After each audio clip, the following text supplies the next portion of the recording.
J'ai géré 4 projets fondamentaux pour l'entreprise, pourtant ma prime de fin d'année n'était que de 450 €. J'ai remis ma démission. Le directeur a demandé, qui va reprendre tout ça? J'ai souri. Si ce travail ne vaut que 450 €, trouvez n'importe qui pour le faire. À 17h47, le dernier vendredi avant Noël, Norpon System a publié le tableau des primes de fin d'année sur le canal Slack de l'entreprise. Antoine Fournier était encore à son bureau. La plupart des ingénieurs avaient déjà déconnecté mentalement 1 heure plus tôt. Quelqu'un avait ouvert une bouteille de vin pétillant bon marché près de la salle de pause. Des sacs cadeaux étaient empilés sous les bureaux. Quelques personnes comparaient leurs heures de vol pour rentrer chez elles. Dehors, le centre-ville de Lyon était déjà sombre et une fine couche de neige commençait à se déposer sur le parking d'en face. Antoine cliqua sur le tableur, car tout le monde cliquait sur le tableur. Il filtra par département d'ingénierie, puis par chef de projet senior, et trouva enfin son nom. Évaluation de performance, dépasse les attentes. Projets principaux dirigés, 4. Incident majeur en production, 0. Prime de fin d'année, 450 €.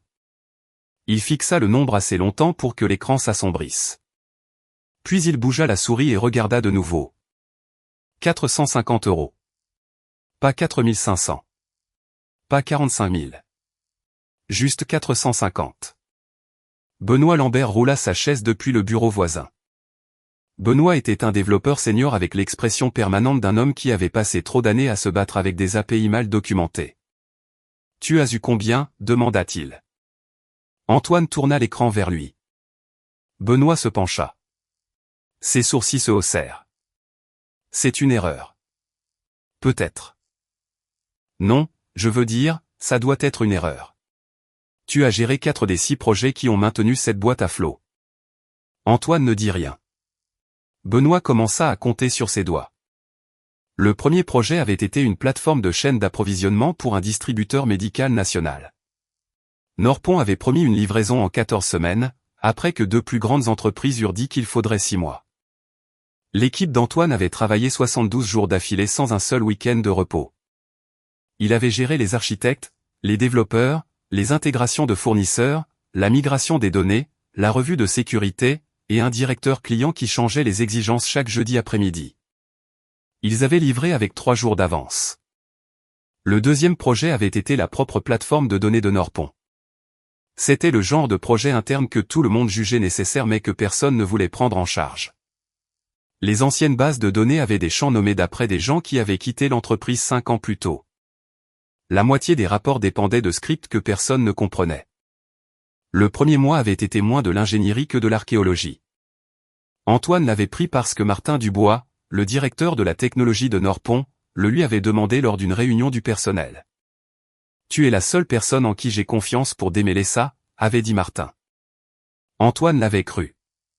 Le troisième projet était une refonte des performances pour le plus gros client SaaS de Norpon. Le quatrième était une réécriture complète de la plateforme d'administration interne que le support facturation et la finance utilisaient quotidiennement. Ces deux-là s'étaient chevauchés pendant près de 4 mois. Antoine avait 6 contributeurs directs, 3 sous-traitants, et plus de parties prenantes qu'il ne pouvait en compter. Il passait ses matinées à résoudre des problèmes, ses après-midi à empêcher les autres d'en créer de nouveaux, et ses nuits à vérifier le travail que personne d'autre n'avait le temps de vérifier. En novembre, le gardien de sécurité du hall connaissait sa commande de café. Une nuit vers 1h30 du matin, le gardien lui avait tendu une barre de céréales en disant « Vous savez que l'entreprise ne vous rendra pas visite à l'hôpital, n'est-ce pas ?» Antoine avait ri. À l'époque, l'épuisement lui avait semblé en valoir la peine. Norpon était une PME de logiciels, pas une multinationale sans visage. Les dirigeants connaissaient son nom. Martin l'avait recruté 2 ans plus tôt avec une promesse qui sonnait personnelle. « Viens ici et construis quelque chose », lui avait dit Martin lors d'un déjeuner. « Je peux te donner de l'espace. Si tu performes, je ne te ferai pas mendier pour être reconnu. » Antoine avait accepté un salaire légèrement inférieur au marché car le plan de rémunération incluait des primes de projet et une prime de performance annuelle significative. Les projets rapportaient de l'argent à l'entreprise, beaucoup d'argent, d'après les rapports financiers qu'Antoine avait vus lors des revues de projet. Les 4 programmes avaient produit ou protégé plus de 4,8 millions d'euros de marge cette année-là. Sa récompense était de 450 €. Benoît fixait toujours l'écran. Va parler à Martin. Antoine s'adossa à sa chaise. Autour d'eux, les gens chuchotaient à propos de leurs propres chiffres. Quelqu'un du département produit avait reçu 18 000 €. Un manager du service client avait reçu 11 500 €. La nouvelle assistante de direction, arrivée en juin et qui, de l'avis de tous, faisait un travail parfaitement correct, avait reçu 6 000 €. Antoine n'en voulait à aucun d'eux. C'est ce qui rendait ce chiffre encore pire. Norpon avait clairement de l'argent. L'entreprise avait simplement décidé qu'il ne valait pas la peine d'en dépenser pour lui. Antoine ouvrit son tiroir du bas. Une enveloppe blanche se trouvait sous un chargeur et 2 vieux cahiers. Il avait écrit la lettre de démission 2 semaines plus tôt. Cette brouillon s'était transformée en 3 courts paragraphes. Pas d'accusation, pas de discours, pas de menace de leur montrer ce qu'ils avaient perdu. Ils n'avaient pas été certains jusqu'à ce moment s'ils l'utiliseraient vraiment. Le tableur avait pris la décision pour lui. Benoît vit l'enveloppe. Tu pensais déjà à partir. Je pensais à me respecter. Antoine se leva. Le bureau de Martin était à 15 mètres dans le couloir, derrière une paroi vitrée avec un film d'intimité au centre. Antoine frappa une fois. Entrez. Martin était derrière son bureau avec une tasse en céramique et une pile de rapports de rémunération. Il avait 46 ans, était soigné, éloquent, et doué pour faire en sorte que chaque conversation semble être une faveur qu'il accordait à l'autre personne. Il jeta un coup d'œil à l'enveloppe dans la main d'Antoine. Qu'est-ce que c'est ? Antoine la posa sur le bureau. Ma démission. Martin ne la toucha pas. À cause de la prime. La prime a rendu la réponse claire. Martin s'adossa. Antoine, l'entreprise a eu une année difficile. Tout le monde a dû faire des sacrifices. J'ai dirigé 4 projets fondamentaux. Tous les 4 ont atteint leurs objectifs de livraison. Tous les 4 sont passés en production sans incident majeur. Vous m'avez évalué comme dépasse les attentes. Je sais ce que tu as fait. Alors pourquoi 450 €? La bouche de Martin se crispa légèrement. La rémunération n'est pas une équation mathématique. Il y a des budgets, des grilles internes, des priorités de rétention, des considérations stratégiques. Mon travail était-il bon? Martin marqua une pause. Oui. Mon évaluation de performance était-elle juste? Oui. Alors l'entreprise a évalué une année exceptionnelle à 450 €. C'est une information utile. La patience de Martin s'amenuisa. Ne prends pas une décision de carrière pour une seule prime. Tu es payé un salaire. Un bon salaire de 118 000 €. En dessous du marché pour ce que je fais. Je l'ai accepté parce que vous m'avez vendu des primes de projet et des avantages. Tu l'as accepté parce que cette entreprise t'a donné une opportunité. Voilà. Pas de la gratitude. De la possession. Antoine avait déjà entendu des versions de cette phrase de la part de managers qui confondaient employer quelqu'un avec l'avoir créé. Martin tapota l'enveloppe. Reprends ça. Rentre chez toi pour Noël. Calme-toi. On en reparlera en janvier. Antoine ne bougea pas. L'expression de Martin se durcit. Pense à ce que tu fais. Si tu pars maintenant, qui va reprendre ces 4 projets? Antoine le regarda un instant. Puis il sourit. Si les 4 projets ne valent que 450 €, vous ne devriez avoir aucun mal à trouver quelqu'un d'autre pour les gérer. Le sourire disparut du visage de Martin. Antoine se retourna et sortit. Il ne claqua pas la porte. Cela aurait fait de ce moment une question de colère. Il voulait que ce soit une question de décision. De retour à son bureau, il commença à emballer une boîte d'archives en carton, une tasse de voyage ébréchée, 3 livres d'ingénierie, une plante que sa femme lui avait offerte, 2 chargeurs de téléphone. Rien de dramatique. Benoît le regarda un moment. Tu le fais vraiment? Oui. Tu sais que Martin va dire à tout le monde que tu as démissionné pour 450 €. Antoine glissa un cahier dans la boîte. Laisse-le dire. Ça ne te dérange pas? Antoine s'arrêta. Le montant n'est pas le problème. Si c'était vraiment une mauvaise année et que tout le monde était serré, je comprendrais. Mais regarde le tableau. Ils ont payé les gens. Ils ont juste fait un choix à mon sujet. Je peux en faire un à leur sujet. Benoît hocha lentement la tête. Alors qu'Antoine portait la boîte vers l'ascenseur, les gens levèrent les yeux de leur bureau. Certains savaient, d'autres pouvaient deviner. La réceptionniste, Maya, jeta un coup d'œil à la boîte et dit « Antoine, tout va bien ? Ça ira. Joyeux Noël, Maya. » L'ascenseur s'ouvrit. Il entra. Pour la première fois depuis des mois, aucun client ne pouvait l'appeler après la fermeture des portes et transformer sa soirée en urgence. Quand il sortit, la neige tombait plus fort. Il s'était garé à 6 rues pour économiser sur les frais de parking du centre-ville. Il se mit à marcher, la boîte contre sa poitrine. Son téléphone sonna à mi-chemin de la voiture. Émilie, sa femme. « Salut, dit-elle. Je suis au supermarché. Saumon ou steak ce soir ? » Antoine s'arrêta sous l'auvent d'un café fermé. L'un ou l'autre. Tu as une drôle de voix. Qu'est-ce qui s'est passé ? Il regarda la boîte en carton dans ses bras. J'ai démissionné. Il y eut un court silence. D'accord, dit Émilie. Il cligna des yeux. D'accord ? Est-ce que je dois venir te chercher ? Cette question le frappa plus durement que tout ce que Martin avait dit. Pas, pourquoi as-tu fait ça ? Pas, qu'est-ce qu'on va faire ? Juste, as-tu besoin de moi ? Non, je rentre à la maison. Alors je préparerai le steak. Tu me raconteras quand tu arriveras. Il sourit malgré lui. Je t'aime. Je t'aime aussi. Fais attention sur la route. Il raccrocha. 30 secondes plus tard, son téléphone sonna de nouveau. Numéro inconnu. Antoine faillit l'ignorer. Puis il répondit, Antoine Fournier à l'appareil. Je m'appelle Rachel Moreau. Je suis de Clé de voûte numérique. Nous ne nous sommes pas rencontrés, mais notre directeur technique m'a demandé de vous appeler personnellement. Nous avons un poste de directeur de l'ingénierie plateforme à pourvoir, et votre nom a été mentionné par 2 références distinctes. Seriez-vous disposé à discuter ? Antoine regarda en arrière à travers la neige vers le bâtiment de Norpont. Son logo était encore visible au-dessus de l'entrée. Quel genre de poste ? La direction de notre programme Atlas.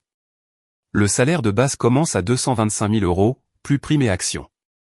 Plus important encore, le DT veut quelqu'un qui a réellement livré des systèmes complexes, pas seulement présenter des diapositives à leur sujet.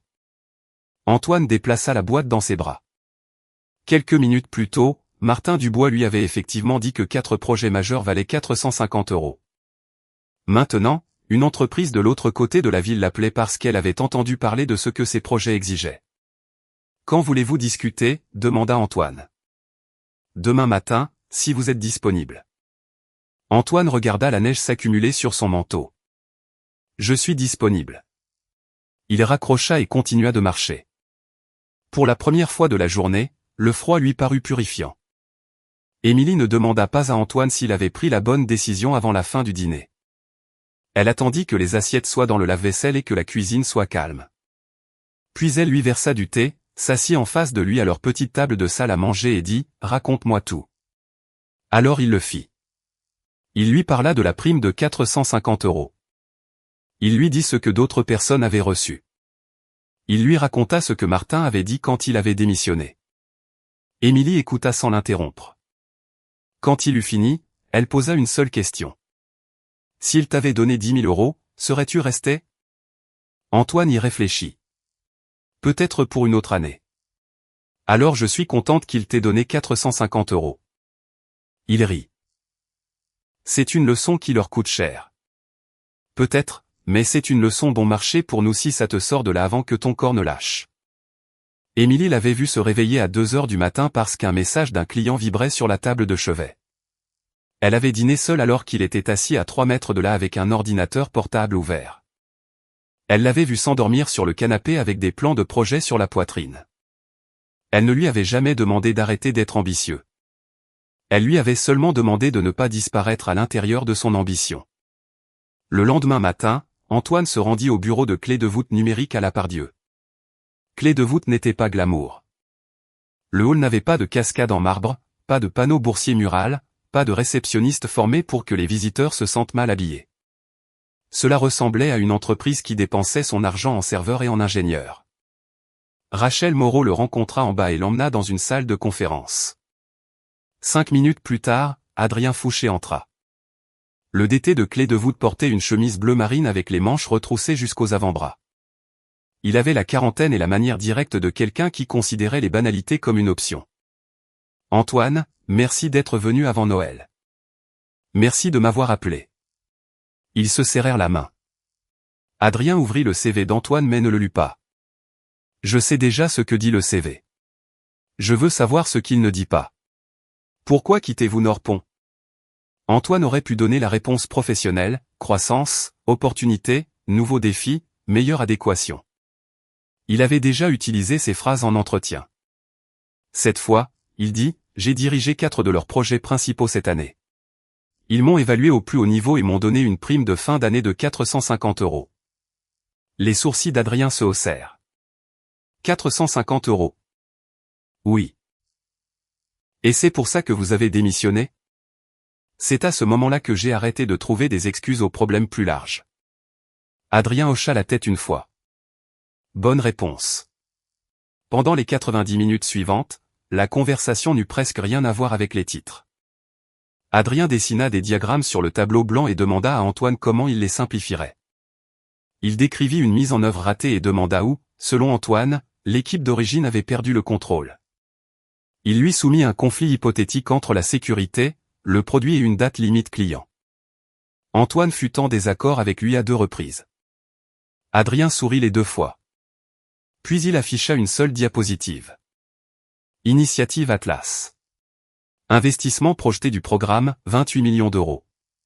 Objectif commercial sur 3 ans, 110 millions €. Le projet était une plateforme de logistique et de surveillance industrielle assistée par IA. Il connecterait des centres de distribution, des données de flotte, des capteurs d'entrepôt, des modèles de prévision et des systèmes clients qui n'avaient jamais été conçus pour communiquer entre eux. L'architecture était incomplète. Le calendrier était agressif et le premier grand client attendait un pilote en production dans 9 mois. Antoine se pencha en avant.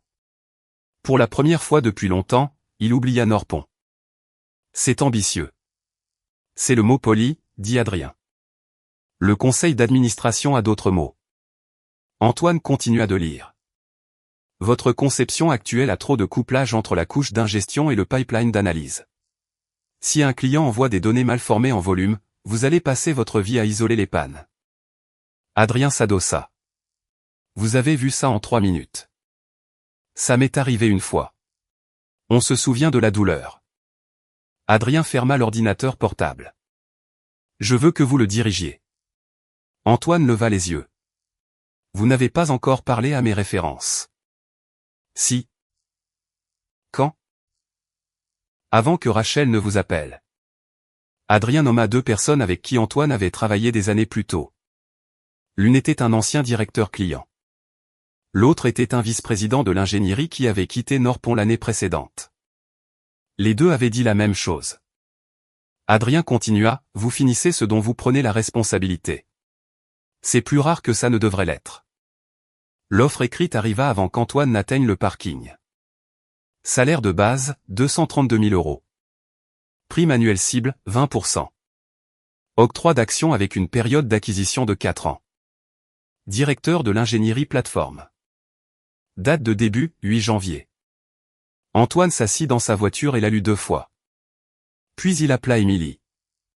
Alors, demanda-t-elle. Ils m'ont fait une offre. Combien ? Il le lui dit. Elle resta silencieuse. Émilie ? Je fais des calculs. C'est dangereux. Tu gagnais 118 000 €. Correct. Et ton ancien patron agissait comme s'il te faisait une faveur. Également correct.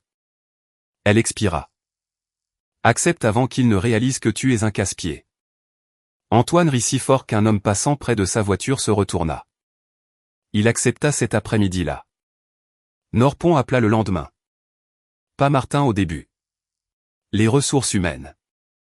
Une vice-présidente nommée Lise demanda si Antoine envisagerait de retirer sa démission si l'entreprise ajustait sa prime et le nommait à un poste officiel de directeur de programme.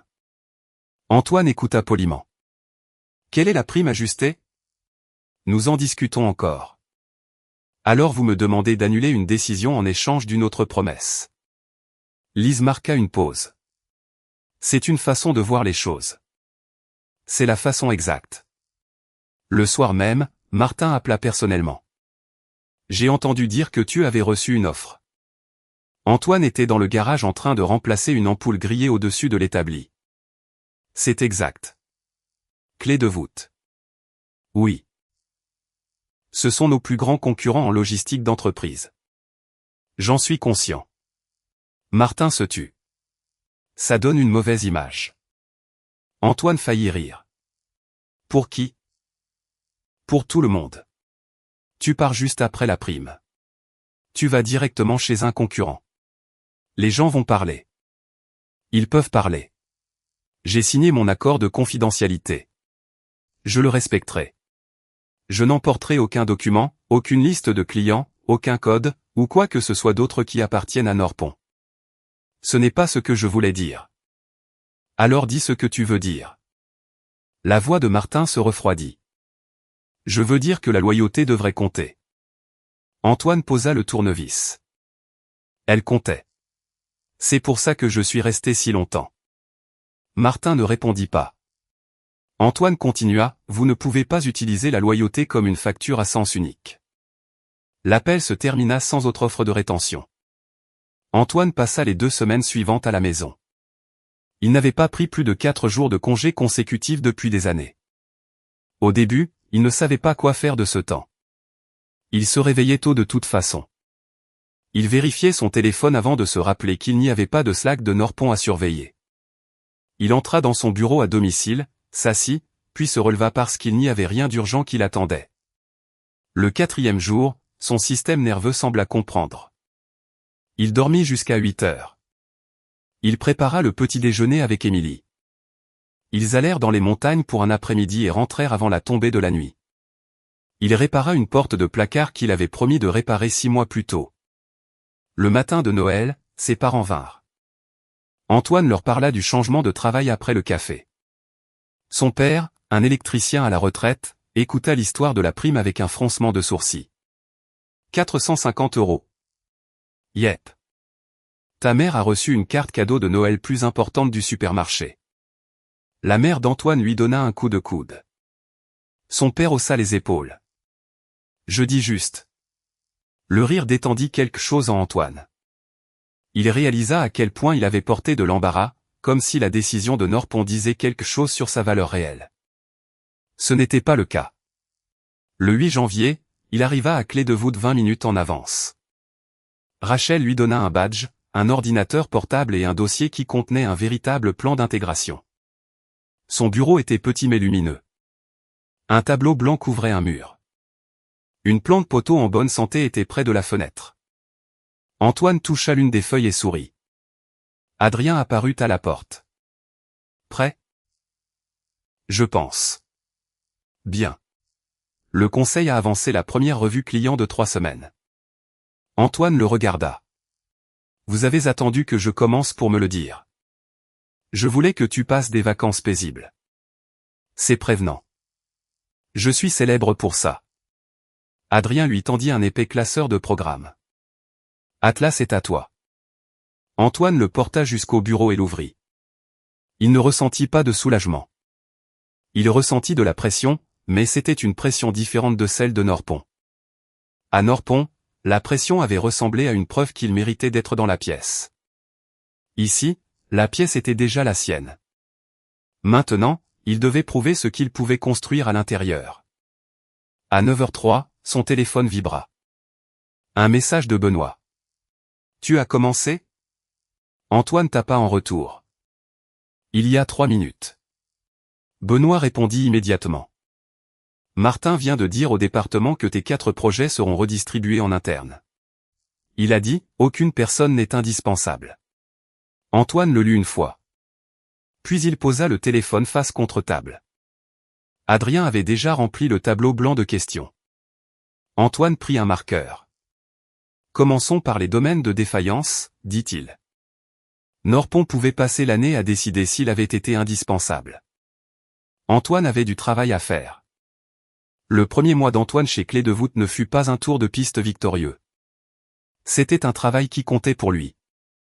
Il n'avait aucun intérêt à devenir l'homme qui racontait à chaque nouveau collègue à quel point son ancienne entreprise l'avait maltraité. Norpon faisait partie de son CV, pas de sa personnalité. Il apprit les noms. Il lut d'anciens rapports d'incidents. Il s'assit avec les ingénieurs un par un et leur demanda ce qu'ils pensaient être cassé avant de leur dire ce qu'ils pensaient être cassé. L'équipe Atlas avait du talent, mais elle avait été réorganisée 2 fois en 6 mois. Les gens étaient prudents avec un nouveau leadership. Antoine le remarqua lors de la première réunion d'architecture. Une ingénieure de base de données nommée Léa Martin souleva une préoccupation concernant les coûts de rétention des données, puis l'adoucit immédiatement. Mais si nous sommes déjà engagés dans l'approche actuelle, je peux m'arranger pour que ça fonctionne. Antoine regarda autour de la table. Sommes-nous engagés? Personne ne répondit. Parce que je viens d'arriver. Si la conception est mauvaise, c'est le jour le moins cher que nous aurons jamais pour l'admettre. Léa le regarda attentivement. Je pense qu'elle est mauvaise. Bien. Montrez-moi. Cela devint le ton du programme. Les gens débattaient des systèmes au lieu de protéger leur statut. Antoine prenait des décisions, mais il obligeait les gens à expliquer leur raisonnement.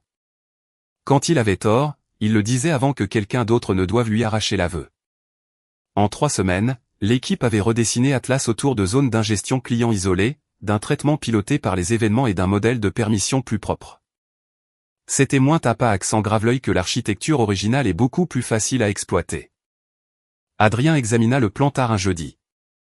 C'est la version avec laquelle j'aurais aimé que nous commencions. Alors vous m'avez embauché trop tard. J'essayais d'économiser de l'argent. Antoine lui lança un regard. Adrien rit. Trop tôt? Un peu. Le premier conflit sérieux arriva en février.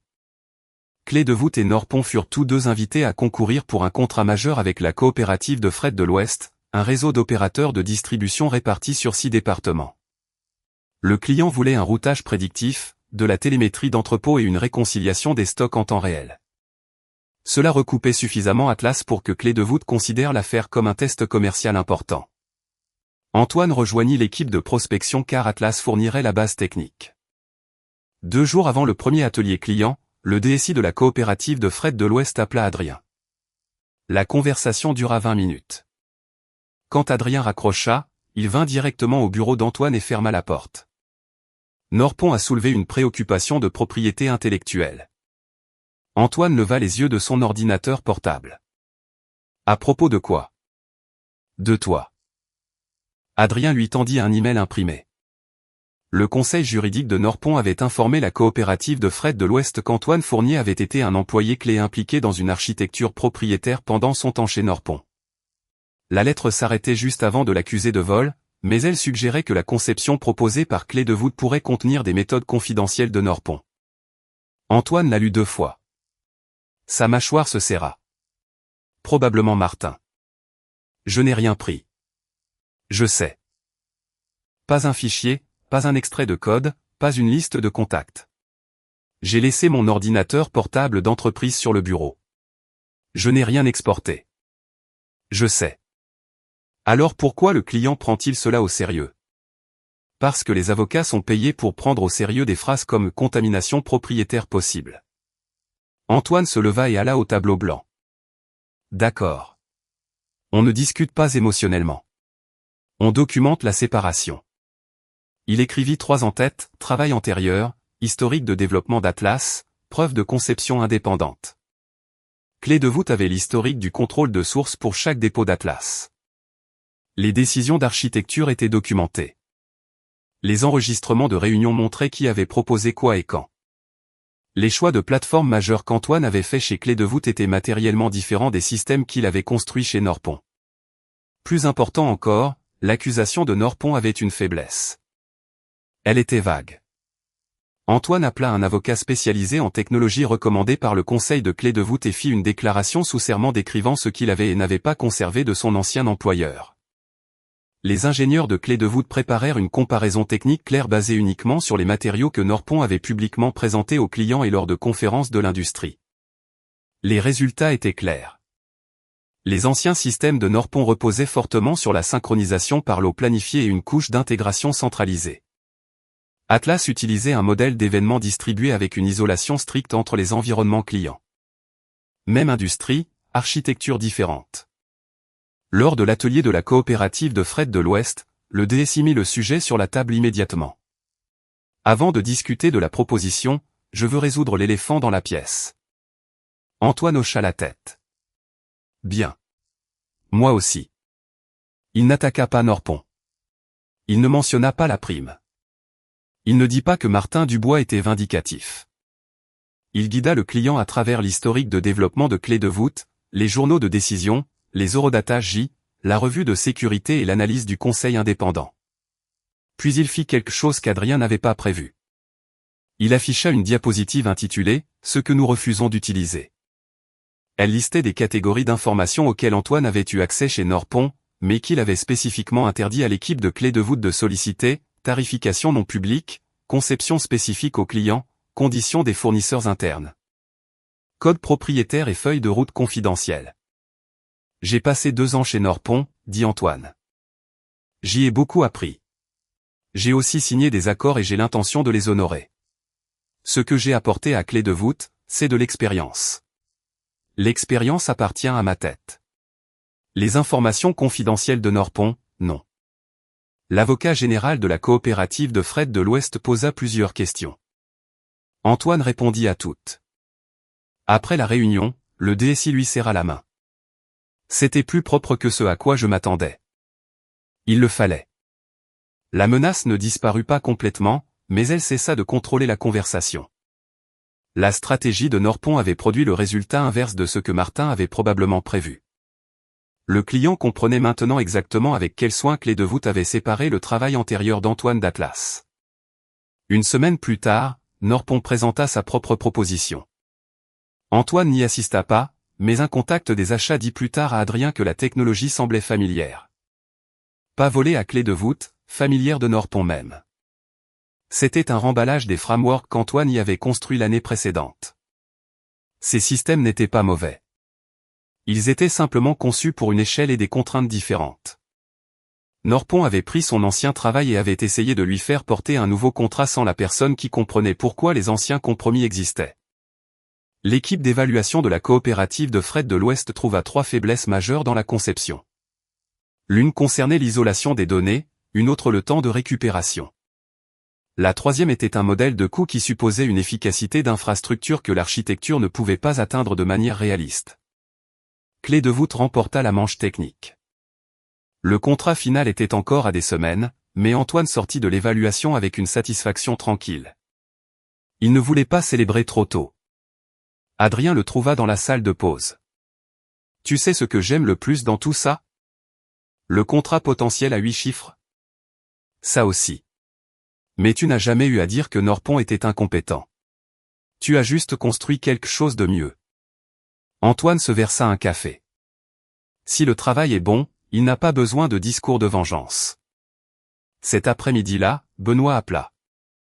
Antoine sortit pour prendre l'appel. « C'est si terrible que ça là-bas ?» demanda-t-il. Benoît rit sans humour. « Ça dépend à qui tu demandes. Martin dit que tout est sous contrôle. Et si je te demande à toi? Ton programme de chaîne d'approvisionnement a manqué une fenêtre de changement client. La migration de la plateforme de données a été repoussée de 2 mois. L'optimisation des performances est au point mort parce que personne ne veut prendre le risque. La réécriture de l'administration est techniquement toujours au vert parce que quelqu'un a changé les règles de reporting. » Antoine se frotta le front. « Benoît, ne m'envoie rien. Je n'allais pas le faire. Pas de capture d'écran, pas de documents, pas de métriques internes. Si jamais tu décides de partir, pars proprement. » Benoît se tut. « Tu ne veux vraiment pas savoir. » Antoine regarda à travers la vitre l'équipe Atlas. « J'en sais assez. » Benoît changea de sujet. « Il y a autre chose. La finance fait une revue des budgets de projet de Martin. » L'attention d'Antoine s'aiguisa. Pourquoi? Apparemment, le nouveau DAF a remarqué un tas de factures de fournisseurs qui ne correspondent pas au contrat. Les gens chuchotent à propos de consultants externes. Antoine se souvint du tableau des primes de fin d'année. Norpon avait prétendu avoir besoin de réduire la rémunération parce que l'année avait été difficile. Peut-être que c'était le cas. Mais Antoine avait géré assez de budget pour savoir que les années difficiles n'expliquaient pas chaque euro manquant. Reste en dehors de ça, dit-il à Benoît. Je suis sérieux. Si la finance te pose des questions, dis la vérité. Sinon, ne joue pas au détective. On dirait mon père. Ton père est probablement plus intelligent que nous deux. Ils raccrochèrent. Antoine retourna à l'intérieur. L'équipe Atlas avait un nouveau problème qui l'attendait. Un test de charge avait révélé que sous une concurrence extrême, un service commençait à accumuler une file d'attente plus rapidement qu'il ne pouvait la résorber. Un ingénieur nommé Marc Royer avait déjà rempli la moitié du tableau blanc avec les causes possibles. On peut ajouter de la capacité, dit Marc. Antoine étudia le graphique. La capacité le cache. Ça ne le répare pas. Je sais. Bien. Trouvons le goulot d'étranglement. Ils restèrent jusqu'à près de 22 heures. À 20h30, Antoine envoya un texto à Émilie pour lui dire qu'il serait en retard. Sa réponse arriva 1 minute plus tard. Je laisserai le dîner dans le four. Ne deviens pas ton ancien toi dans un nouveau bureau. Antoine le lut 2 fois. Puis il regarda autour de la pièce. L'équipe était fatiguée. Il était fatigué. Et il y avait une différence entre une urgence et une habitude. D'accord, dit-il. Un dernier test. Puis tout le monde rentre à la maison. Marc parut surpris. On peut continuer. On peut. Mais on ne va pas le faire. Le test final confirma le problème probable.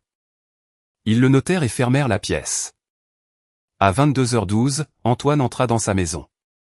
Émilie dormait sur le canapé avec un livre sur la poitrine. Il réchauffa le dîner tranquillement et s'assit au comptoir de la cuisine. Son téléphone vibra. Un message d'Adrien. La coopérative de fret de l'Ouest nous a fait passer à la négociation commerciale finale.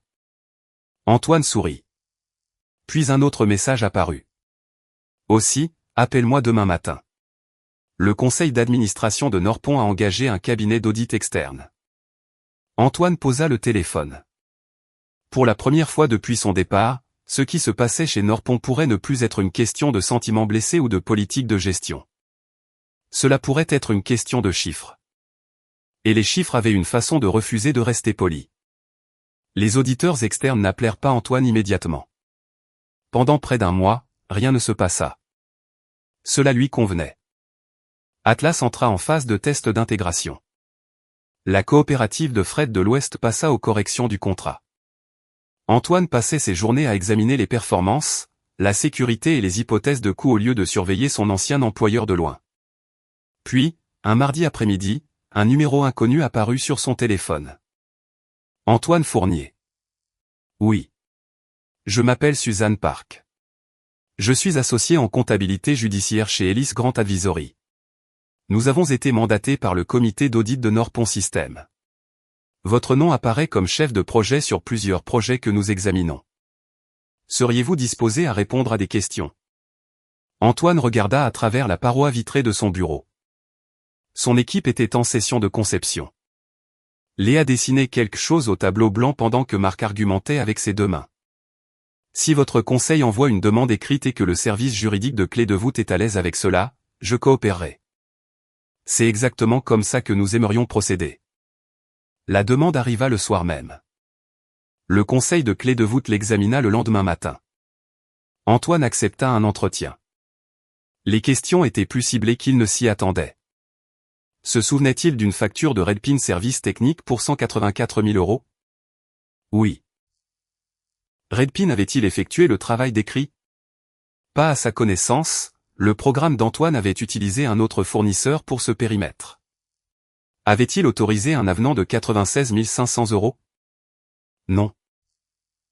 Se souvenait-il avoir approuvé un consultant spécialisé en sécurité pour 6 mois à 22 000 € par mois? Antoine se souvenait de la discussion. Il se souvenait aussi que Martin lui avait dit que le coût du consultant était couvert par un budget d'innovation de l'entreprise, pas par le budget du programme d'Antoine. L'auditrice tourna son ordinateur portable vers lui pendant l'appel vidéo. Le coût avait été imputé à son projet de toute façon. Antoine sentit son estomac se nouer. Il s'était battu pour de petites demandes d'équipement pendant que quelqu'un au-dessus de lui déplaçait des dépenses à 6 chiffres à travers le programme. Suzanne posa des questions sur 3 autres fournisseurs. Antoine répondit prudemment. Quand il ne savait pas, il disait qu'il ne savait pas. Quand il se souvenait de quelque chose, il donnait le contexte et rien de plus. À la fin, Suzanne dit, « Vous avez été utile. Nous pourrions avoir des questions de suivi. Ai-je le droit de demander ce que vous avez trouvé ? » Pas encore. C'est juste.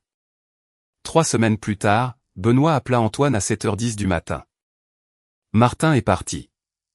Antoine s'assit dans son lit. Émilie fit un bruit endormi à côté de lui. « Qu'est-ce que tu veux dire par parti ? » Licencié. Avec effet immédiat. La sécurité l'a raccompagné hier après que la plupart des gens soient partis. Les RH ont envoyé l'email à 6h ce matin. Antoine descendit avant de continuer l'appel. Pourquoi ? L'email dit violation de la politique d'approvisionnement, conflit d'intérêts non divulgué et détournement de fonds de l'entreprise. C'est tout. Mais les gens disent qu'une des sociétés de conseil était liée à son beau-frère. Un autre fournisseur aurait rétrocédé de l'argent via une SARL de marketing. Antoine s'appuya contre le comptoir de la cuisine. Ne répète pas les rumeurs comme des faits. Tu fais toujours ça. Faire quoi ? Rendre l'histoire moins amusante. Antoine faillit sourire. La voix de Benoît s'adoucit. Il a été horrible avec toi. Tu ne ressens rien. Antoine réfléchit à la question. Je ressens que j'ai pris la bonne décision de partir. C'est tout. C'est suffisant. Les faits officiels vinrent plus tard. Norpon déposa un avis aux investisseurs expliquant qu'un examen interne avait identifié des arrangements de fournisseurs non autorisés avec des parties liées et une allocation incorrecte des fonds de projet. La société déclara qu'elle coopérait avec les forces de l'ordre et poursuivait le recouvrement. Antoine ne célébra pas. Il se souvenait de Martin comme de l'homme qu'il avait recruté, du manager qui était resté au bureau jusqu'à minuit lors d'un lancement difficile, du patron qui savait motiver une salle. Les gens étaient rarement une seule chose. Cela n'effaçait pas ce qu'il choisissait de faire. Quelques jours plus tard, Martin appela d'un numéro personnel. Antoine faillit laisser passer sur la messagerie vocale. Puis il répondit. Antoine. La voix de Martin semblait plus vieille. Pas physiquement plus vieille, dégonflée. Je sais que tu ne veux probablement pas avoir de mes nouvelles. De quoi as-tu besoin ? De rien. Je voulais juste dire que j'avais tort. Antoine resta silencieux. Martin continua, à ton sujet. À propos de la prime. À propos de beaucoup de choses. Pourquoi as-tu fait ça ? La question sortit plus directement qu'Antoine ne l'avait prévu. Martin expira. Parce que tu devenais trop visible. Antoine fronça les sourcils. Qu'est-ce que ça veut dire ? Les clients te demandaient. Les ingénieurs te faisaient confiance. Le directeur des opérations a commencé à t'inviter à des réunions auxquelles j'assistais seul auparavant. Je me suis dit que je gérais le risque de succession. La vérité, c'est que j'étais menacé. Antoine regarda par la fenêtre de la cuisine. La neige fondue coulait le long du trottoir. Alors tu as supprimé ma prime. Je contrôlais les recommandations d'allocation. Oui. Et les paiements des projets. Certains ont été déplacés. Vers où ? Martin ne répondit pas immédiatement. Antoine, mon avocat me tuerait si je continuais à parler. Alors ne le fais pas. Je voulais que tu saches que ce n'était pas parce que tu n'étais pas assez bon. La prise d'Antoine se resserra autour du téléphone. Vous n'avez aucun crédit à me dire ça après mon départ. Je sais. Vous avez pris 2 ans de travail et vous en avez fait un concours. Je ne savais même pas que j'y participais. Je sais. Vos excuses sont reçues. Cela ne veut pas dire que tout va bien. Martin resta silencieux pendant un long moment. Je comprends. Antoine mit fin à l'appel. Il resta dans la cuisine 1 minute de plus. Puis il se fit un café et partit travailler. Le programme Atlas ne se souciait pas que Martin Dubois se soit excusé. À 9 heures, Antoine gérait un problème de sécurité dans un service de contrôle d'accès. À midi, il était en appel avec un client. À 15 heures, l'équipe financière contestait une prévision d'infrastructure. C'était l'une des choses les plus saines d'un véritable avenir. Il continuait d'exiger de l'attention. Le prochain test majeur eut lieu en septembre. Atlas était à quelques semaines du lancement final en production lorsque le téléphone d'Antoine sonna à 2h06 du matin. « Antoine, nous avons une panne de stockage dans l'environnement de validation de production. » Il était hors du lit avant que l'ingénieur ait fini sa phrase. « Qu'est-ce qui a lâché ?» Contrôleur de la baie primaire. La réplique signale un état dégradé. La poitrine d'Antoine se serra. L'environnement contenait des données de test client synchronisées. L'accord de service pour le pilote final autorisait 2 heures d'interruption pendant la fenêtre de préparation au lancement avant que les crédits financiers ne se déclenchent et que l'escalade à la direction ne devienne obligatoire. Lance le pont d'incident. J'arrive dans 20 minutes. Émilie s'assit. Grave ? Ça pourrait l'être. Conduis comme une personne normale. Je le ferai. Antoine. Il se retourna. Comme une personne normale. Je t'ai entendu. Il arriva en 17 minutes et ne le mentionna pas. La salle des opérations était déjà pleine. Léa avait les journaux ouverts. Marc était au téléphone avec le fournisseur de matériel. 2 ingénieurs d'infrastructure vérifiaient la baie de réplique. Antoine prit 30 secondes pour écouter avant de donner un ordre. C'était quelque chose que Martin n'avait jamais bien su faire. Martin entrait dans les urgences en essayant de prouver qu'il était la personne la plus importante dans la pièce. Antoine voulait que la pièce devienne utile. Qu'est-ce qu'on sait ? Pas ce qu'on pense. Léa répondit en premier. Le contrôleur sur la baie primaire a une panne matérielle. La réplique a un problème de firmware qui provoque des tentatives de reconstruction répétées. Les données sont intactes pour le moment, mais nous ne faisons pas confiance au basculement automatique. État du fournisseur, 2 heures. Trop lent. Antoine regarda l'inventaire de l'équipement de secours. Clé de voûte avait acheté une 3e baille hors ligne après qu'Antoine ait insisté sur le fait que la conception de redondance originale avait trop de composants corrélés du même lot de fabrication. L'équipe financière s'était plainte à l'époque de dépenser 96 000 € pour du matériel qu'ils espéraient ne jamais utiliser. Antoine le pointa du doigt. On utilise la baie de secours froide. Récupération manuelle. Un ingénieur d'infrastructure secoua la tête. C'est des téraoctets de données. On n'a pas besoin de tous les ensembles de données historiques en ligne en premier. On a besoin des partitions critiques pour le service, des données d'identité, de l'état actuel des transactions et de l'ensemble de données du pilote client. Restaurer par ordre de priorité. Léa comprit immédiatement. Remettre le système en service partiellement, puis compléter. Exactement. Ils se répartirent le travail. Antoine ne toucha pas au matériel simplement pour paraître héroïque. Il n'était plus l'ingénieur qui devait prouver personnellement qu'il pouvait faire chaque tâche. Il coordonnait, vérifiait les décisions, appelait le client avant que le client n'ait à l'appeler, et s'assurait qu'une personne épuisée ne devienne pas le prochain point de défaillance. À 3h11, le vice-président de la technologie de la coopérative de fret de l'Ouest rejoignit le pont. Antoine lui donna les faits sans fioriture. Nous avons une panne de contrôle matériel et une réplique dégradée. Aucune preuve de perte de données. Nous restaurons actuellement les services critiques sur une baie de secours isolée. Mon estimation actuelle est de 60 à 80 minutes. Pouvez-vous respecter le SLA ? Je le crois. Je ne promets pas ce que je ne peux pas contrôler. Vous aurez de mes nouvelles toutes les 20 minutes quoi qu'il arrive. À 3h48, les services d'identité revinrent. À 4h07, la couche transactionnelle était saine. À 4h19, l'environnement pilote client passa la vérification. Fenêtre d'impact client total, 1h58 minutes. Quelqu'un dans la pièce rit réellement lorsque le chronomètre s'arrêta. Marc s'effondra sur une chaise. 2 minutes. 2 minutes, ça compte, dit Léa. Antoine regarda autour de lui. Documentez tout avant de rentrer chez vous. Ensuite, tous ceux qui ont participé à cet incident ont leur journée. Toi aussi, demanda Marc. Antoine regarda sa montre. Éventuellement. Léa le pointa du doigt. Ce n'est pas ce que tu viens de dire. Antoine lui lança un regard fatigué.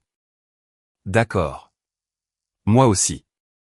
À 5h15, il sortit. L'aube n'avait pas encore tout à fait atteint les montagnes. Émilie lui avait envoyé un texto 20 minutes plus tôt. Le porridge est sur le feu. Ne t'arrête pas pour le petit déjeuner. Antoine sourit. Il rentra chez lui lentement, non pas parce qu'il était fatigué, bien qu'il le fût, mais parce que pour une fois, il n'y avait aucune raison de se presser. La crise était terminée. Et contrairement à l'ancien temps, le succès appartenait à une équipe à qui on dirait vraiment qu'elle comptait. Le matin après la panne de stockage, Antoine dormit jusqu'à près de 15 heures. Quand il se réveilla, Émilie avait laissé un mot sur la table de chevet. Tu as résolu l'urgence. Maintenant, résous le problème révolutionnaire de déjeuner. Il trouva de la soupe dans le réfrigérateur. Il y avait aussi 14 messages sur son téléphone. Adrien, excellente gestion de l'incident. Nous examinerons la cause racine lundi. Ne viens pas aujourd'hui. Léa, dormi 5 heures. Je me sens de nouveau humaine. Merci de nous avoir fait partir. Marc, le fournisseur dit que le contrôleur défaillant est envoyé à leur laboratoire. Je vote pour qu'on l'encadre quand il reviendra. Le vice-président de la technologie de la coopérative de fret de l'Ouest avait envoyé le message le plus court. Bonne récupération. Plus important, bonne communication. Antoine le lut 2 fois. À Norpont, les sauvetages difficiles avaient généralement disparu dans la prochaine échéance. Le succès signifiait l'absence de punition. Clé de voûte le documentait. La différence se voyait dans la façon dont les gens travaillaient. Cela changea aussi la façon dont Antoine gérait. Il commença à prêter attention aux petites manières dont l'autorité pouvait déformer une équipe. Une jeune ingénieure cessa de parler en réunion après qu'un architecte senior lui interrompit 3 fois. Antoine ne sermonna pas l'architecte publiquement.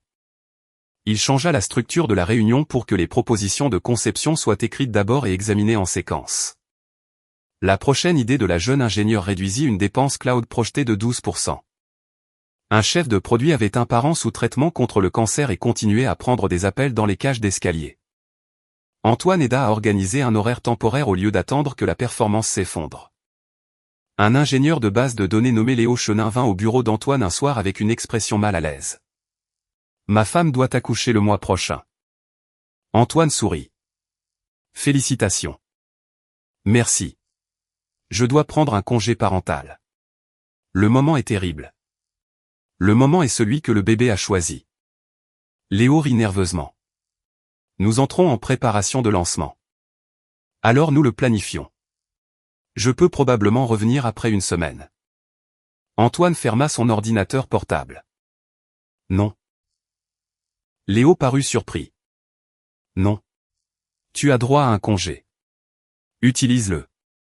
Nous ne construisons pas une plateforme dont la seule stratégie de résilience est une personne fatiguée qui refuse de rentrer chez elle. Je ne veux pas que l'équipe pense que je les laisse tomber. Ils ne le penseront pas. Et s'ils le font, c'est mon problème. Léo le fixa une seconde. Vous savez, la plupart des managers disent la famille d'abord et ensuite vous punissent discrètement. Antoine le savait. Alors ne travaillez pas pour la plupart des managers. La semaine avant le congé de Léo, l'équipe forma 2 ingénieurs à ses responsabilités. Ils découvrirent 3 procédures non documentées dans le processus et en automatisèrent une. La préparation rendit la plateforme plus forte. Cette leçon resta avec Antoine. Bien traiter les gens n'était pas l'opposé d'exiger des normes élevées. Fait correctement, c'était une partie du même système. Atlas fut lancé en novembre. La salle de contrôle devint silencieuse à 9h59. Sur le grand écran mural, le statut était « Mode maintenance rouge ». Antoine se tenait derrière le bureau des opérations avec Adrien, Léa, Marc et des représentants de la sécurité, du produit et du succès client. À 10 heures précises, Adrien dit « Allez-y ». Le responsable de la version lança le déploiement. Les services se mirent en ligne en séquence, ingestion, identité, routage d'événements, analytique, tableau de bord client. Le premier flux d'entrepôt en direct apparut. Vert. Puis un autre. Puis 20 de plus. 10 minutes passèrent. Pas d'erreur. 30 minutes. Normal. 1 heure. La salle explosa. Marc serra Léa dans ses bras avant que l'un ou l'autre ne semble décider s'ils étaient des gens qui serraient leurs collègues dans leurs bras. Quelqu'un du produit cria. Un ingénieur de sécurité qui ne souriait presque jamais leva les deux mains en l'air. Antoine ne bougea pas pendant quelques secondes. Il regarda les graphiques de trafic se stabiliser sur leurs modèles attendus. 8 mois plus tôt, Atlas avait été un classeur risqué sur une table de conférence. Maintenant, du fret réel se déplaçait en fonction des décisions que la plateforme aidait à prendre. Adrien s'approcha et lui tendit la main. « Tu l'as fait. » Antoine la serra. « Nous l'avons fait. » Oui. Oui, langage de gestion sain. Ce soir, tu peux être humble. Pour l'instant, accepte le compliment. Antoine rit. D'accord. Merci. La célébration de clé de voûte eut lieu dans un restaurant du centre-ville ce soir-là. Antoine prit 2 verres et s'arrêta là parce qu'il avait appris ce que 40 ans ressentaient après 3 bourbons et n'avait pas besoin de plus de recherche. Au milieu du dîner, Léo appela de l'hôpital. C'est une fille. Antoine sortit dans le couloir pour l'entendre. Un nouveau-né pleurait en arrière-plan. Tout le monde est en bonne santé? Tout le monde va bien. J'ai failli manquer l'accouchement parce qu'elle est arrivée en avance. Si vous ne m'aviez pas dit de prendre vraiment le congé. Léo, ne fais pas en sorte que ça me concerne. Va être avec ta famille. Je voulais juste dire merci. De rien. Envoie une photo quand ta femme dira que c'est bon. Antoine retourna à table en souriant. Adrien haussa un sourcil. Bonne nouvelle? La fille de Léo. C'est mieux qu'un lancement. Antoine hocha la tête. Oui, ça l'est. 3 semaines plus tard, Clé de voûte tint sa réunion trimestrielle d'entreprise. Antoine s'attendait à une brève mention d'Atlas et à une diapositive sur le prochain déploiement client. Au lieu de cela, Adrien l'appela sur scène. Le conseil a approuvé une nouvelle unité commerciale ce matin, dit Adrien. Intelligence appliquée et automatisation.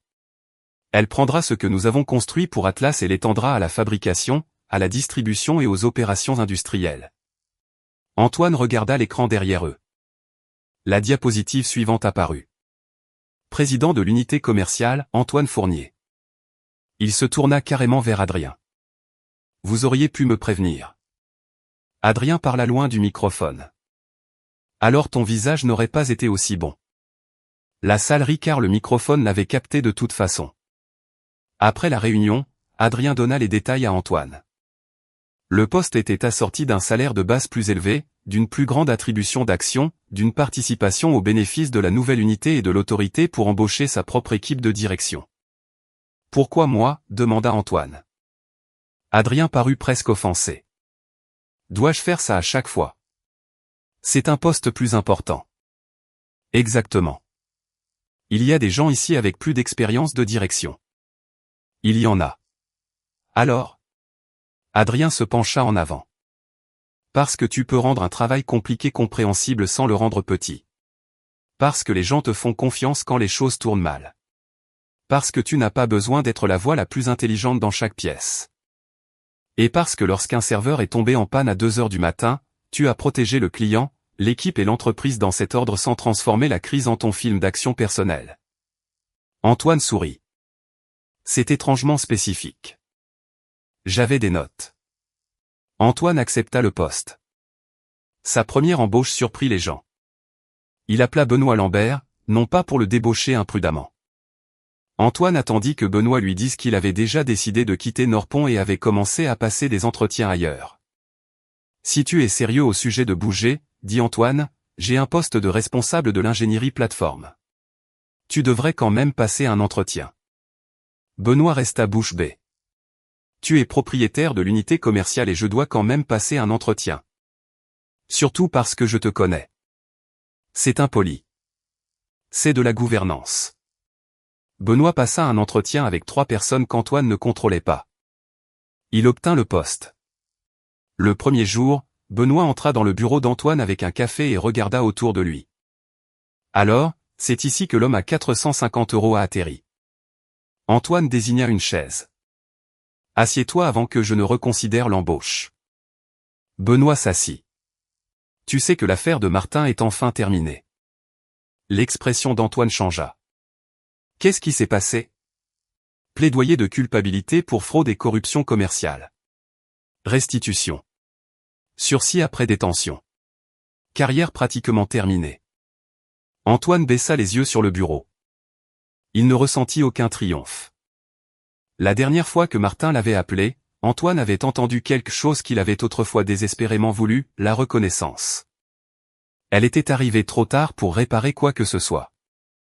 J'espère qu'il remettra sa vie en ordre, dit Antoine. Benoît l'étudia. C'est plus généreux que je ne le serais. Je ne pardonne pas le comportement. J'en ai juste fini de le porter. Benoît hocha la tête. Juste. Une semaine plus tard, Clé de voûte paya la prime de performance d'Atlas. Antoine reçut 86 000 € avant impôt. Il fixa la notification de dépôt un moment. Non pas parce que l'argent changeait sa vie. Les actions pourraient un jour avoir plus d'importance. Son nouveau salaire rendait déjà leur ménage confortable.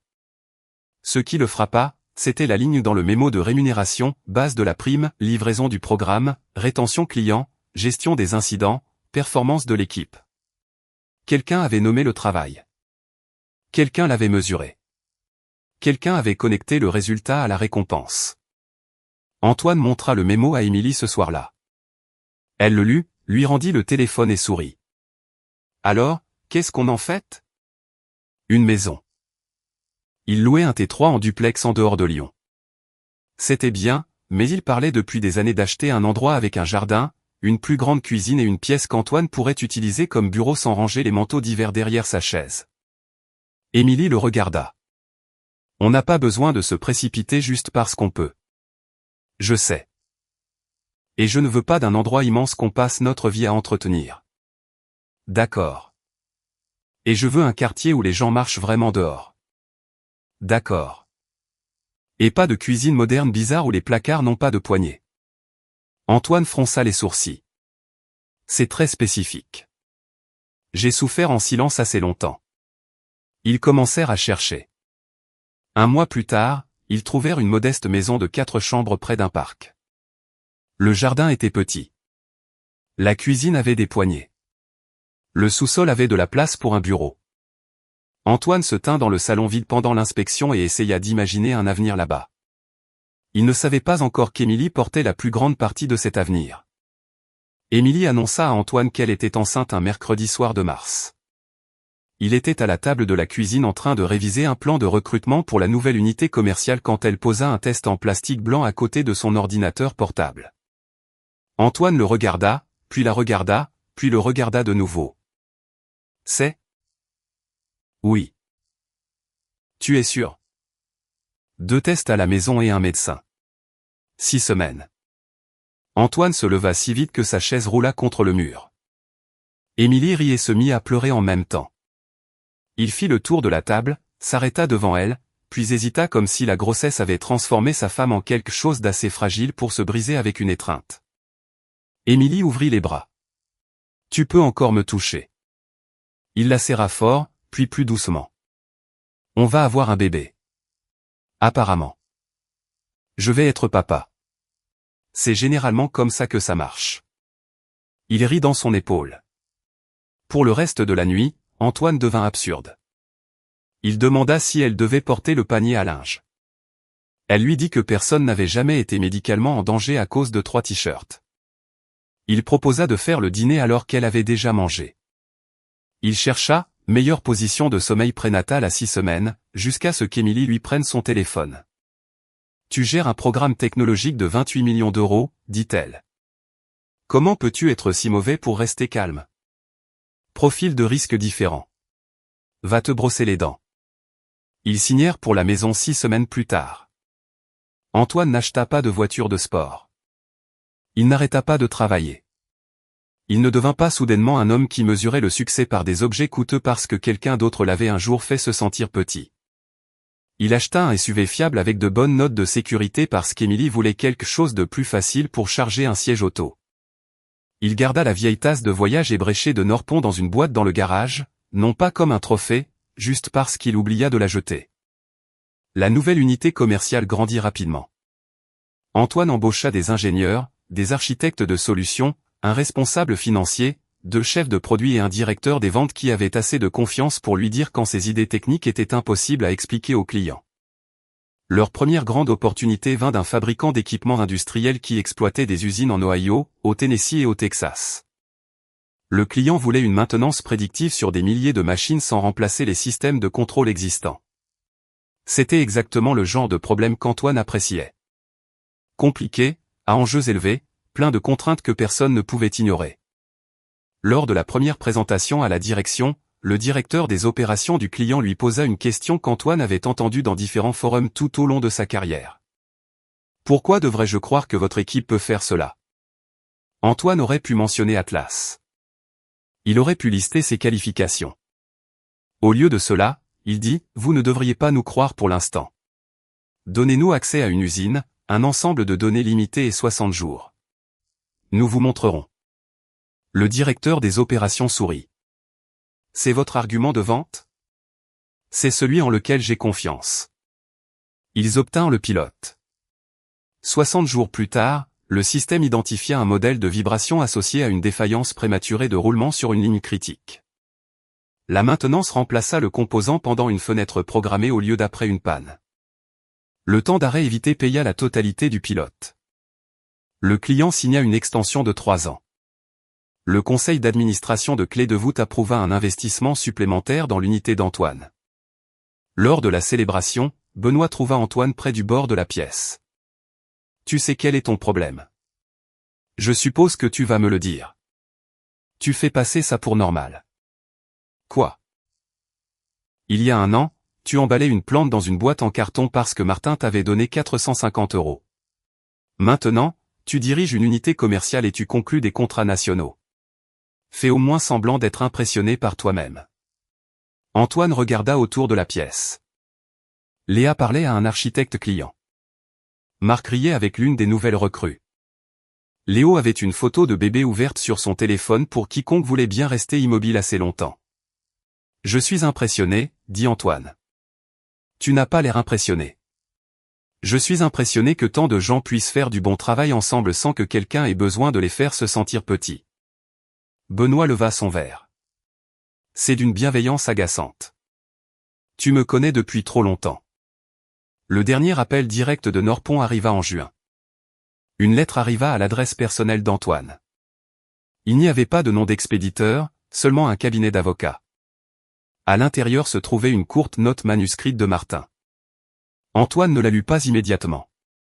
Il la posa sur le comptoir de la cuisine. Émilie rentra d'un rendez-vous prénatal et vit l'enveloppe. « Tu veux que je sois là quand tu l'ouvriras ?» Antoine y réfléchit. Oui. La note ne faisait qu'une page. Martin écrivait qu'il était dans un programme de travail supervisé par le tribunal après avoir purgé une partie de sa peine. Il ne demandait pas le pardon d'Antoine. Il ne blâmait pas le comité d'audit, l'entreprise, sa famille ou la pression. Il écrivit une phrase qu'Antoine lut 2 fois. « Je n'arrêtais pas de réduire ta valeur sur le papier parce que j'avais peur que tout le monde voie la valeur que tu avais réellement. » Antoine posa la lettre. Émilie le regarda.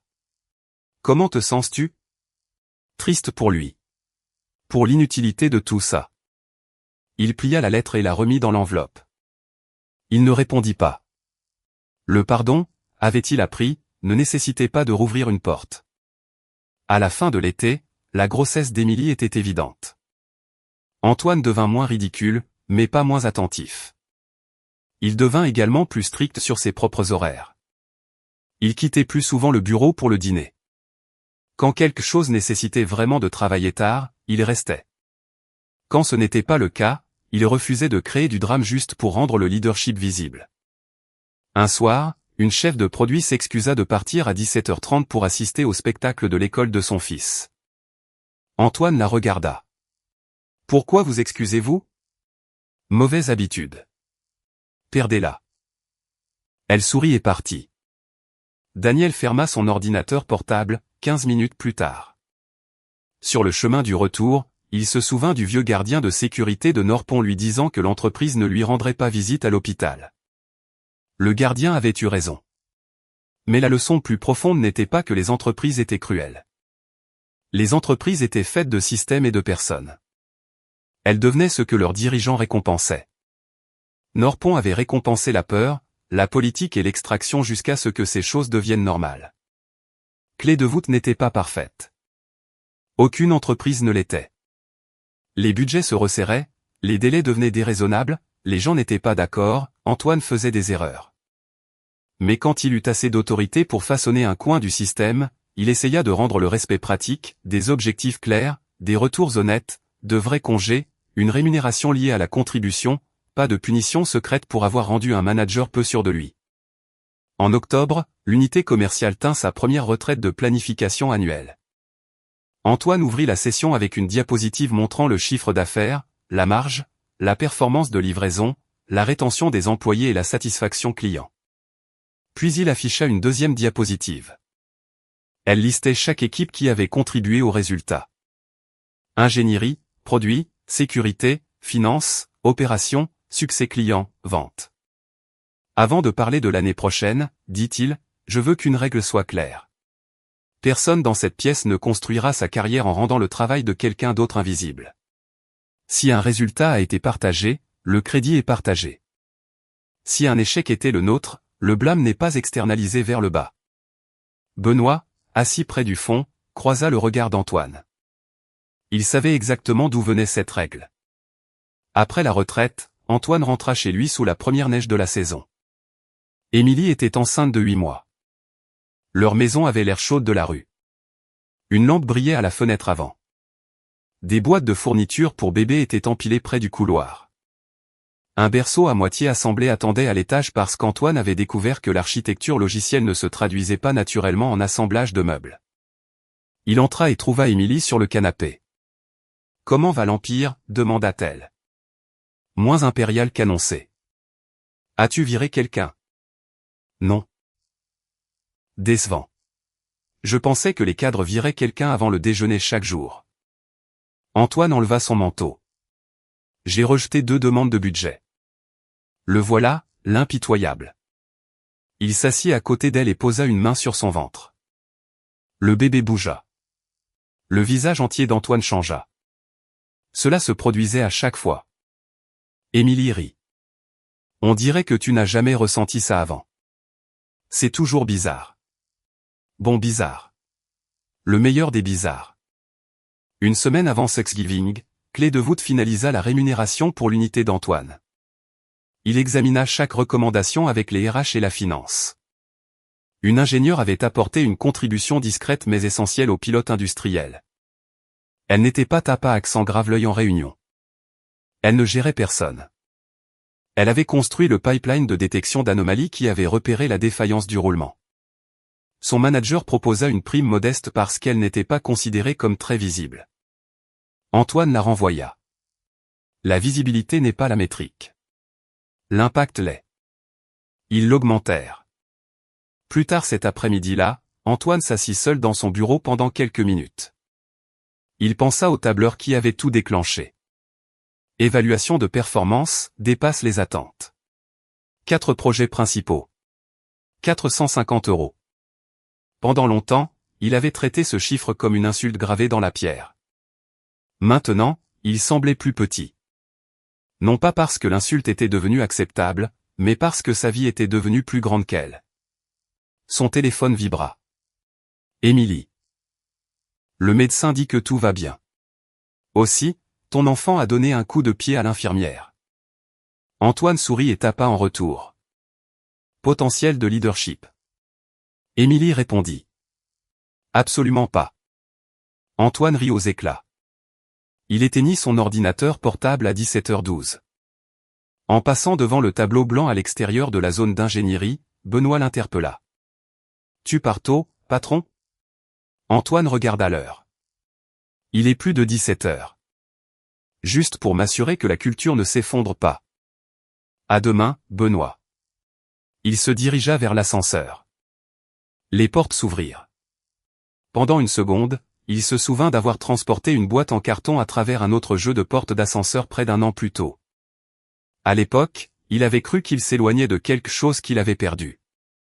Il comprenait maintenant qu'il marchait vers quelque chose qu'on ne lui avait jamais donné la permission d'attendre, le respect sans mendier, la responsabilité sans humiliation, l'ambition sans renoncer à toutes les autres parties de sa vie.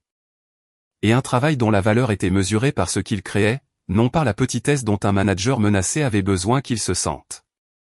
Au moment où Émilie atteignit son 3e trimestre, la nouvelle unité commerciale d'Antoine avait dépassé le stade de prouver qu'elle méritait d'exister. Maintenant, elle devait prouver qu'elle pouvait se développer. La plus grande opportunité sur la table venait de Harrington Industrial, un fabricant centenaire avec 11 usines, des milliers de machines et une opération de maintenance qui dépendait encore d'un mélange de capteurs modernes, de listes de contrôle manuscrites et de l'instinct de technicien capable d'identifier un moteur défaillant au son. Le pilote s'était bien passé, trop bien à certains égards. L'équipe de direction de Harrington avait vu une réduction de 6 semaines des temps d'arrêt imprévus dans la première usine et voulait immédiatement le même système partout. Il le voulait aussi en 12 semaines. Antoine lut le calendrier de déploiement proposé 2 fois. Puis il entra dans une réunion avec Adrien, le DAF de Clé de voûte, le chef des ventes et 2 observateurs du conseil d'administration. La directrice des ventes, Claire Breton, avait l'air presque désolée. Ils veulent les 11 usines d'ici la fin du trimestre. Contrat de 18 millions d'euros si nous respectons la date. Antoine regarda le calendrier à l'écran. Non. Le DAF, Evan Pierre, se pencha en avant. Non comme dans difficile ou non comme dans impossible? Non comme dans irresponsable. La pièce devint plus silencieuse. Antoine montra le calendrier. Chaque usine a des contrôles différents, une segmentation réseau différente, une qualité de données de maintenance différente et des règles de sécurité différentes. Le pilote a réussi parce que nous avons passé du temps à cartographier le site avant de toucher à la production. Si nous compressons 11 usines en 12 semaines, soit nous trions le personnel du jour au lendemain avec des gens qui ne connaissent pas la plateforme, soit nous envoyons l'équipe actuelle en déplacement continu et en travail le week-end.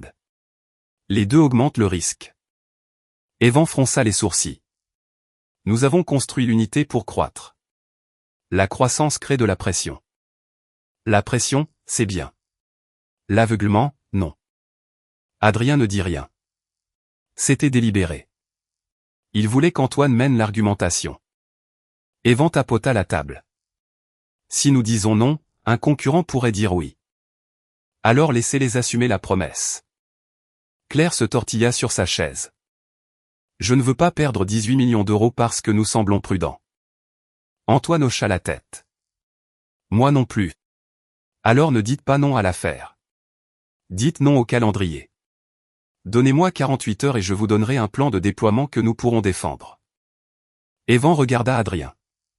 Tu es à l'aise avec ça? Adrien parla enfin. Je l'ai embauché pour connaître la différence entre l'ambition et la fiction. Donnez-lui 48 heures. Antoine passa les 2 jours suivants avec les opérations, la sécurité, l'ingénierie de terrain, la finance et les personnes qui se rendraient réellement dans les usines. Il ne demanda pas, à quelle vitesse pouvons-nous forcer cela? Il demanda, que doit-il être vrai pour que cela fonctionne? Ils construisirent un modèle progressif, 3 usines dans les 12 premières semaines, 4 dans les 10 suivantes.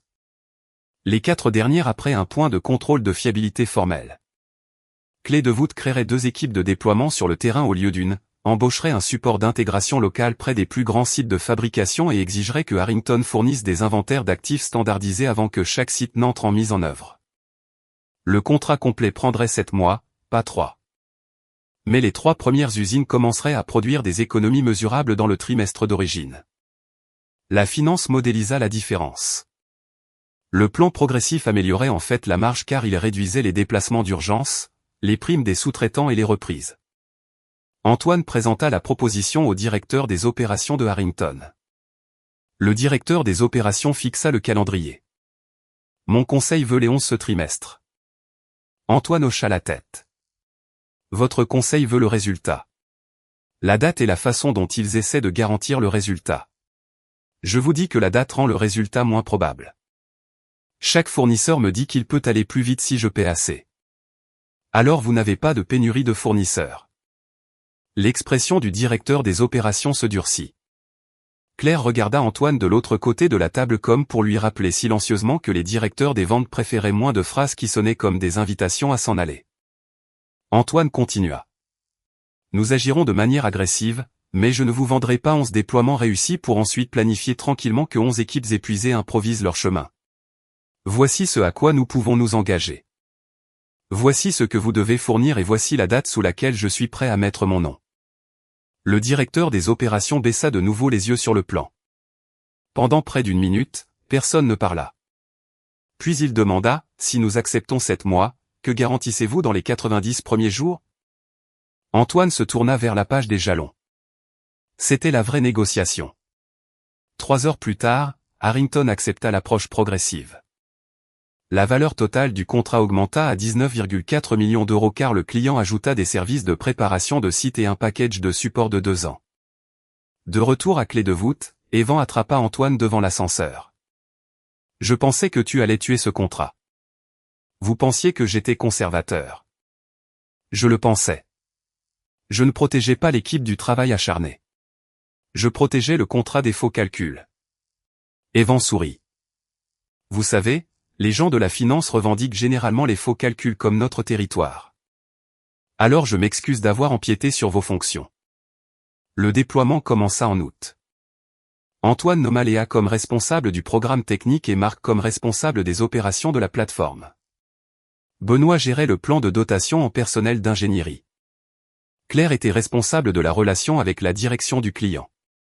Antoine restait responsable, mais il cessa d'assister à toutes les réunions. C'était plus difficile qu'il ne l'avait prévu.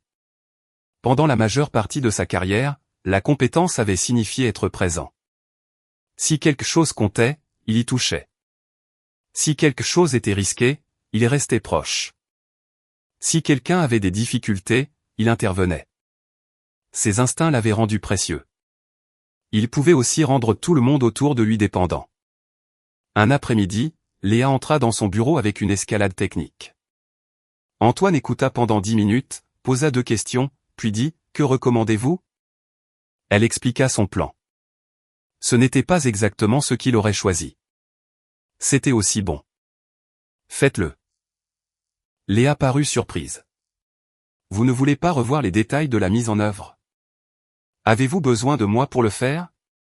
Elle y réfléchit. Non. Alors je n'ai pas besoin de le faire. Après son départ, Antoine s'adossa et sourit. Quelques années plus tôt, cela l'aurait terrifié. Il avait cru qu'être nécessaire était la preuve de sa valeur. Maintenant, il commençait à comprendre que les meilleurs leaders construisaient des équipes qui pouvaient prendre de bonnes décisions sans les attendre. Cette leçon devint réelle en octobre. Harrington se préparait à activer sa 3e usine. C'était le dernier jalon requis pour que Clé de voûte facture le premier paiement majeur du déploiement. La revue de préparation de la direction était prévue à 14 h un jeudi. À 13h22, Émilie appela. Antoine examinait des diapositives avec Claire. Il répondit immédiatement. Salut. La respiration d'Émilie semblait anormale. Antoine, je pense que c'est le moment. La pièce disparut. Tu as des contractions? Oui. Elles sont à 5 minutes d'intervalle. Mon médecin dit d'y aller. Antoine était déjà debout. Claire ferma l'ordinateur portable. Va. Antoine regarda l'horloge. La revue client. Antoine, va avoir ton bébé. Il appela Léa en marchant vers l'ascenseur. Émilie est en travail. Tu diriges la réunion de 14 h. Il y eut une pause d'1 demi-seconde. D'accord. Claire a les aspects commerciaux. Marc a les opérations. Le seul problème en suspens est le seuil de relance de la télémétrie à l'usine 3. Si Harrington insiste. Léa l'interrompit. Antoine, je gère. Il arrêta de parler. D'accord. Va. Il conduisit jusqu'à l'hôpital avec les 2 mains crispées sur le volant et chaque feu de circulation apparemment programmé par un ennemi. Émilie fut admise 20 minutes après son arrivée. Pendant les 9 heures suivantes, Clé de voûte numérique n'exista pas. Il y avait des infirmières, des moniteurs, des glaçons, un médecin qui resta remarquablement calme pendant que le cerveau d'Antoine inventait 27 catastrophes par minute. À 23h38, leur fille naquit. Nora Fournier pesait 3,3 kg, avait un visage rouge furieux et un cri qui fit rire et sangloter Antoine en même temps. L'infirmière la plaça contre la poitrine d'Émilie. Antoine se tenait à côté du lit avec une main dans les cheveux d'Émilie et l'autre touchant le dos incroyablement petit de Nora. Tout ce qu'il avait jamais appelé urgent se réorganisa. Son téléphone était en silencieux depuis des heures. Il ne le vérifia pas avant qu'Émilie et Nora ne soient toutes deux endormies. Il y avait 11 messages du travail. Le premier était de Léa. Revue client terminée. Usine 3 approuvée pour activation. Pas d'escalade. Harrington a signé l'acceptation du jalon. Ne nous appelle pas. Le second était d'Adrien. Félicitations. Aussi, ton équipe a géré la revue magnifiquement. C'est ta véritable livraison. Antoine fixa cette ligne. Ton équipe a géré. Il regarda sa femme et sa fille endormies. Pendant des années, Antoine avait construit son identité autour du fait d'être l'homme qui ne pouvait pas être remplacé pendant une crise.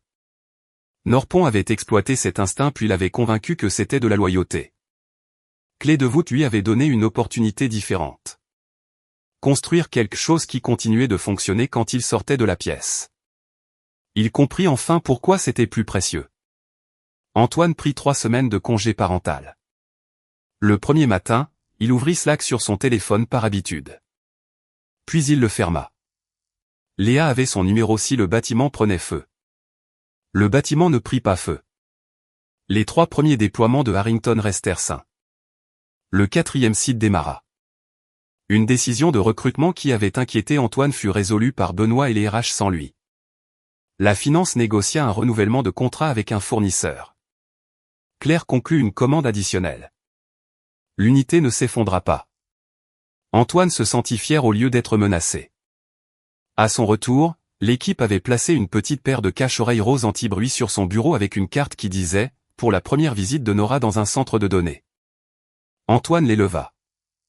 Absolument pas. Marc parut offensé. On a pris ceux homologués pour les nourrissons. Toujours non. 1 an après le départ d'Antoine de Norpon, le comité de rémunération de Clé de voûte approuva son package annuel. Son unité commerciale avait dépassé son objectif de chiffre d'affaires, conservé tous ses clients majeurs et affiché une forte rétention des employés. La prime d'Antoine était substantielle. Il l'apprécia. Mais le chiffre ne produisit pas la réaction émotionnelle qu'il avait autrefois imaginé qu'une grosse prime créerait. La partie significative était le dossier d'évaluation qui y était joint. Il identifiait ce qui s'était bien passé, ce qui ne s'était pas bien passé, où Antoine avait créé de la valeur, où il devait encore progresser et comment l'entreprise avait calculé la prime. Pas de mystère, pas de faveur, pas de manager utilisant l'argent pour rappeler à quelqu'un qui détenait le pouvoir. À ce moment-là, la nouvelle s'était répandue dans la communauté technologique de Lyon que l'unité d'Antoine recrutait. Quelques anciens employés de Norpon le contactèrent directement. Certains supposaient que connaître Antoine leur donnerait un accès facile. L'une était une coordinatrice de projet nommée Jeanne Moral qui avait travaillé avec lui sur la plateforme de distribution médicale. Elle envoya une note réfléchie décrivant un rôle d'opération de programme qu'elle avait vu sur le site web de Clé de voûte. Un autre était un ancien manager senior qui avait passé 2 ans à être publiquement d'accord avec Martin en réunion et à dire en privé à Antoine que Martin avait tort. Son message était plus court. J'entends dire que tu construis quelque chose de grand. Mais un bon mot pour moi. Antoine transmit les 2 noms au recrutement avec la même note. Veuillez évaluer via le processus standard. Je les connais professionnellement. Je ne devrais pas être l'interviewé décisif. Benoît vit le message et entra dans son bureau. Tu sais, tu pourrais juste embaucher Jeanne. Elle est bonne. Je pense qu'elle est bonne. Ce n'est pas la même chose que de prouver qu'elle est la bonne personne pour ce poste. Et l'autre gars? Antoine le regarda. Même processus. Benoît sourit. Tu ne l'aimes pas. C'est une autre raison pour le même processus. Jeanne obtint le poste après 4 entretiens et un exercice pratique. L'ancien manager ne l'obtint pas. 2 intervieweurs signalèrent indépendamment qu'il parlait en généralité, s'attribuait les résultats de l'équipe et ne pouvait pas expliquer les décisions difficiles qu'il avait personnellement prises. Lorsque le recrutement envoya le rejet, l'homme envoya un texto à Antoine. « Sérieusement ? Après tout ce qu'on a traversé là-bas ?» Antoine fixa le message un moment avant de répondre. « Je ne pense pas que le système juste soit celui où mes amis gagnent. Je pense que c'est celui où la même norme s'applique quand j'aime quelqu'un et quand je ne l'aime pas. » L'homme ne répondit jamais. Ce soir-là, Antoine mentionna l'échange à Émilie en lavant les biberons à l'évier de la cuisine. « Tu t'es senti mal ?» demanda-t-elle. « Un peu. Te sentirais-tu plus mal si tu l'embauchais et qu'il nuisait à l'équipe ? » « Oui. » « Alors félicitations. Tu apprends à décevoir les adultes. » Très exécutif. Daniel rit. C'était un petit épisode, mais il comptait pour lui.